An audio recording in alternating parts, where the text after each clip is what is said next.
Komend weekend vindt de officiële opening plaats van het Thomashuis in Sint-Joos. Het Thomashuis in Sint-Joos is een initiatief van Han en Harriet Wolf. Begin 2015 openden ze de deuren en nu wordt het dus hoog tijd voor een officiële opening.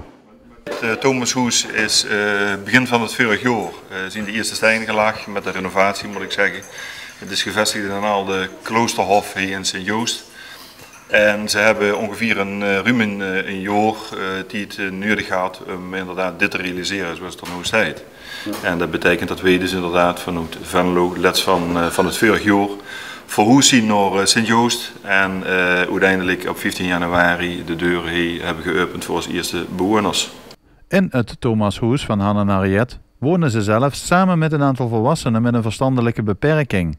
We zien met ons gezin vanuit Venlo zien we met 2 jongens, Wesley en Dille als kinderen, zien we naar Sint-Joost getrokken. Een Thomashuis, om precies te zien, is een kleine woonvoorziening voor mensen met een verstandelijke beperking. Die wij 24 uur per dag verplegen, begeleiden en door wel mogelijk ondersteunen. Die mensen die wonen bij ons en wij proberen dus inderdaad een gezinssituatie te creëren voor die mensen zodat ze zich gewoon lekker voelen in ons Thomashuis. Ja, dat was ook minder indruk als je binnenkwam. Ze denken, ze komt een woonkamer binnen eigenlijk. Hè? Dat zit niet, dat is een verzorgingshuis. Nee, precies, maar dat is denk ik inderdaad ook de intentie van de Thomashuizen. Wij proberen dus inderdaad die huiselijkheid, op het moment dat ze hier binnenkomt en de max de voordeur op.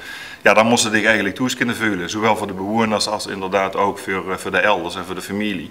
Maar ook zeker voor onszelf om hier in een prettige situatie te kunnen werken en ons ding te kunnen doen. Ja. Ja. En ik heb het gezin natuurlijk ontzettend groot uitgebreid nu.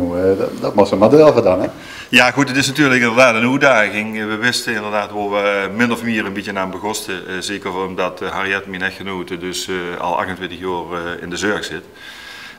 Het is inderdaad zo dat we 9 kinderen in zover erbij hebben gekregen, waar we voor moeten gaan zorgen, ja, dat klopt. Ik kom niet uit de zorgwereld. Ik heb meer als 24 jaar de ervaring als salesmanager in de logistiek, in het transport om precies te zien ook. En ja, het is inderdaad een behoorlijke switch voor mij, maar het is zo'n geweldige uitdaging en min of meer ook een beetje geïnfecteerd door mijn echtgenoten. Dat we hebben gezegd van, nou ja goed, een Thomashuis, dat is ons eigenlijk wel lief geschreven. En zowel het ondernemersstukje als ook de zorg komt hier goed van pas. Ja. We zitten nu sinds het begin van het jaar bezig, dus je draait al even. Hè? Ja. Wie gaat het tot nu toe? Ja, fantastisch moet ik zeggen. We hebben op dit moment 7 bewoners hier in ons Thomashuis. En we hebben de capaciteit van 9 bewoners, zoals ik al inderdaad vertelde. Maar we hebben bewust gekozen om inderdaad gefaseerd zeg maar, de bewoners binnen te laten komen. Om de gelegenheid te geven te winnen aan deze situatie.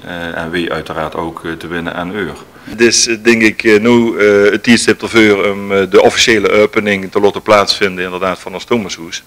Dat gaan we dus inderdaad ook doen 12 september aanstaande. We hebben er een volledig programma voor. Uiteraard stellen we als bewoners door in het middelpunt, omdat het uiteindelijk ook het huis is. En vanaf 3 jaar stellen we de deuren open voor de belangstellenden om een stuk om te kijken, om inderdaad te komen snuffelen in een Thomashuis. De inwoners van Sint-Joost zijn wel nieuwsgierig hier.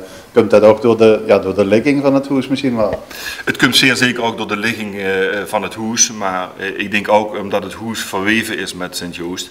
Het is, als je eens kijkt naar de historie van het pand, een pand wat verhoord heeft en wat wie gezegd verbonden is aan Sint-Joost. Iedereen is welkom, wie gezegd vanaf 3 uur tot 4 uur hebben we de deuren openstaan.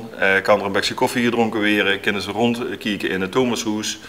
En inderdaad, daar waar eventueel vragen gesteld kunnen gaan worden, zien er ook mensen aanwezig die vragen kunnen beantwoorden.